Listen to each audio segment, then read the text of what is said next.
drew him with the left, the Sumi, him with the traditional Sumi-E Brush pen, roughly the same size. I just wanted to show a fair comparison between the two. I'm going to show you a demonstration of maybe like some hatching and some shading and stuff. I'm going to try hatching just because I'm going to do some lines maybe, and hopefully you can see what I'm doing. Let's see. See how like you can get those dry brush strokes, really fat ones, or you can get really thin. This paper is recycled Canson XL paper. So, you know, this is interesting. It's a vellum. It's not smooth, and I like that. It's not as thick as watercolor, well, it doesn't have as much texture as watercolor paper. So let's do that. Okay, let's go angle. Cool. So it dries up pretty quickly, but it gets you really nice, interesting results, I think. You can brush quick with it. You got to be confident when you're using it, otherwise it's gonna kind of look janky. But that's okay. It's good. Good practice. It's like anything. Now, if you want to do something a little bit more, let's do a box or something. See, it's got that very old school calligraphy look to it. How you'll have it, and if you want to do that dry brush like this, you kind of almost rub it in rather than brushing it on. Like almost, I don't know, I'm not describing that well. It's almost like coloring with if you go like this, you can get those really thick lines. But if you go quick, it almost powders it on. Almost. If you've ever used like a chalk or charcoal or something like that. Kind of what it reminds me of. It's like a mixture of the two. It's very interesting. So you can get some cool effects. No, I'm not going for an absolute awesome box. I was just goofing. I just want to see if I can show you how this behaves if you try to do something like really fat circle, right? And then go in here, get really cool textures because the brush just does what it wants to do. You can get some cool textures that way, I guess. That's what I'm trying to say. It looks old school rendered to me, which I think is really cool. It almost looks like graphite. Again, you can just kind of dry brush that in, you get really cool texture, maybe applying some kind of rock or something like that. I don't know.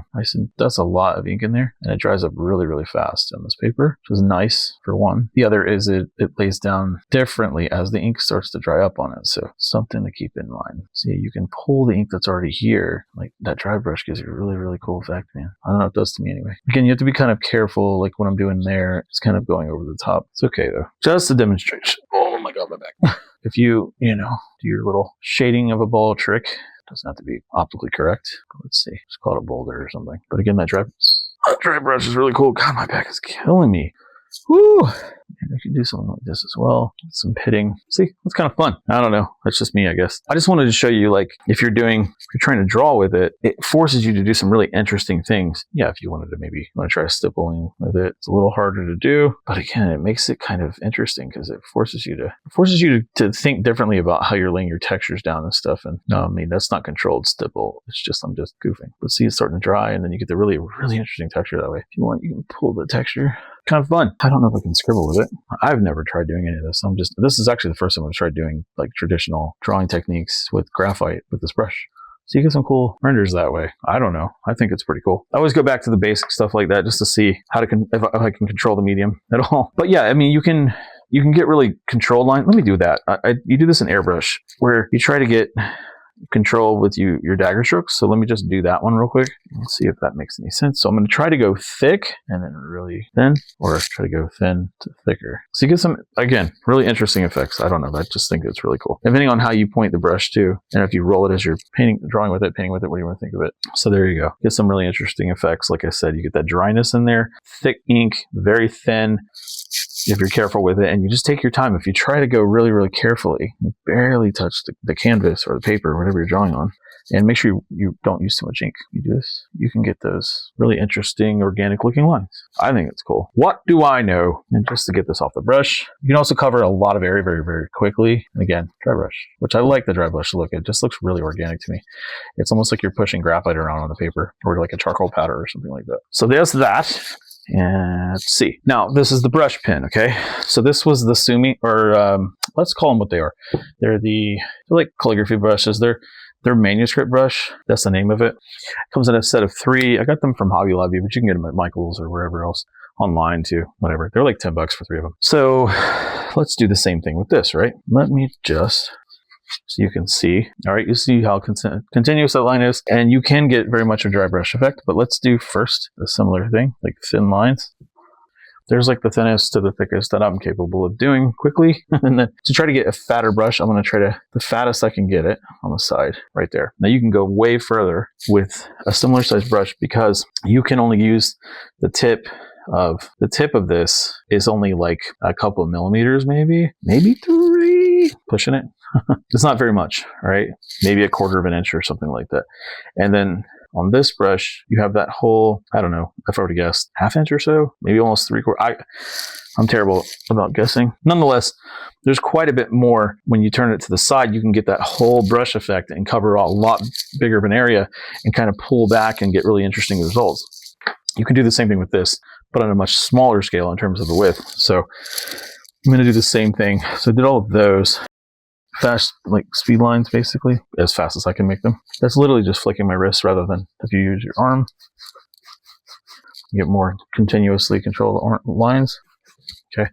It looks similar when I go quickly. And then it goes quickly here. It gives it a much more diverse set of lines. So again, let's just do a boxy box. Trying to go easy, shaking a little bit. That's not good. Pretending that this is correct. Don't worry about the correction, the correctness of this so much as just the demonstration. They both read, obviously, but this to me gives like almost like a very controlled manga-like effect, which is why I think a lot of manga artists like these. This is much more chaotic. It's like if you want really interesting illustration or even painted results, I think you could use like colored inks with this as well. Because it suggests using Sumi inks for this. It's an illustration. Again, it's a calligraphy brush, but it also says Sumi inks, which leads me to believe it's a Sumi brush as well. So let's go for the circles because I didn't do that yet, right? I'll try to do that. That is much easier. That's very hard to replicate with this brush. So let's do a bit of this because that was just kind of chaotic and accidental, you know?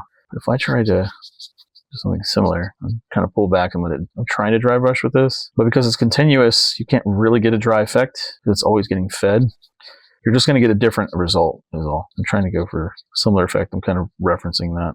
And then this wants to pull the paper. The felt wants to keep pulling the ink up. So really, really difficult to get a similar effect. That dry brush effect is very hard to replicate with this. I'm not saying you can't do it. If you let this dry out, keep a dry one around, you can do it that way. Push this down and then brush out the ink really quickly before this dries. This can sand paper, by the way, just to mention again. Very good. I really like the vellum paper over smooth. I think this is what I'm going to draw on from now on. I actually, except for when I do pencil sketch, I can use the sketch paper, but for like inks, this is really nice. I like it. So let me try to stipple a circle or a sphere, I should say. Now this is going to be easier to control because the tip is much firmer, as I mentioned. And I'm not stippling properly. I'm doing more like chaotic stippling because that takes a lot of patience to do that. Pointillism and stuff. I was just talking about that when I was saying I used to draw this comic called Space Marines when I was a kid, which actually became a thing eventually. I know it wasn't the most original title, but still. When I was a kid, I used to call it that, and many months ago. And I would do stars in some of the comic panels. And I was smart enough to know I'm not going to sit there and make the background black and then put all the stars in. So I just made the stars black. I obviously could have just painted the whole thing black and been like, yeah, you just can't see the stars. But I just didn't want to do that. I didn't want to color. I had colored like an instruction booklet from a Nintendo game. I was trying to like replicate that and make me and my step cousin, we were doing that. I'm trying to get this brush effect that's up here. See if we can get something similar. You're just going to get different results. That's all there is to it. Or what I do. If I try to go to the side and brush it this way, it still gives me too much ink. But whatever. Yeah, the comic that I did, it was Space Marines. And I don't even remember what it was about now. Just guys and girls in the middle of space shooting at alien guys. Think Halo, just less sophisticated. Yeah, I'm trying to scribble this in. See if I can scribble. It's way harder to scribble. Similar effect. I'm not saying one is better than the other. These are used for these have different purpose. But I was trying to compare them and see, like, just to show you how much different they are. Even though they seem like they're the same concept, because you have to stop and re-ink that or refill it, so to speak, and dip it each time. Gives you different results. So whether or not you like that or not, this is the Sakura brush pen. Can't read it, can you? Okay, I just wanted to do fair comparison and just give you guys something to look at. Just for the sake of seeing it up close, I don't think I mentioned this, so I just want to do it. If you're looking at these, you can see the difference in the almost organic look to it. It has a really interesting illustration vibes to it for me. I think you get a lot line separation, okay? A lot of line variety, creation. Those are the manuscript brushes, the Sumi-E brush, the calligraphy brushes, however you want to think of them. And then this is the Sakura brush pen. That is the cube side by side. And then you can see the difference in thickness. Much more controlled, obviously, but you can't get as much variety. This sort of like has its limits, which is a good thing. And then this has its limits, which is a good thing. They're both very different, but the two of these combined, I think, could do some really cool comic-like effects if you're into that kind of thing. So what do I think? I don't think either one is better than the other. I think they're very different tools. Even though they're both brushes, they're supposed to serve different purposes. The brush pen is meant to be more of an overall, it could be used for calligraphy. The one on the right, the pre-filled pens, you could use them for writing or calligraphy, or use them for illustration, whatever. These are really traditionally, specifically these ones are meant to be more like calligraphy pen brushes, but they are really fun to use as inking tools. So the guy on the left. So this guy, really fun to use it for what it's not meant for necessarily. And of course, this is meant to do kind of an all-around thing. One last point is that the Sumi-E, the India ink is much brighter, or I should say it's much darker, has a stronger contrast than, say, the brush pen. Well, at least, I don't know, it's coming off a video, but this is a little lighter in gray tone. This is much deeper black. That's all I wanted to say. That's all I got to say about it. That is it for now. Hope you really enjoyed this. If you did, leave a like, comment, subscribe, share it with everybody you know. Tell me what you like, tell me what you don't like. Just, if you're hanging out, don't be shy. Say hi. Thanks for hanging out. Catch you on the next one. Peace.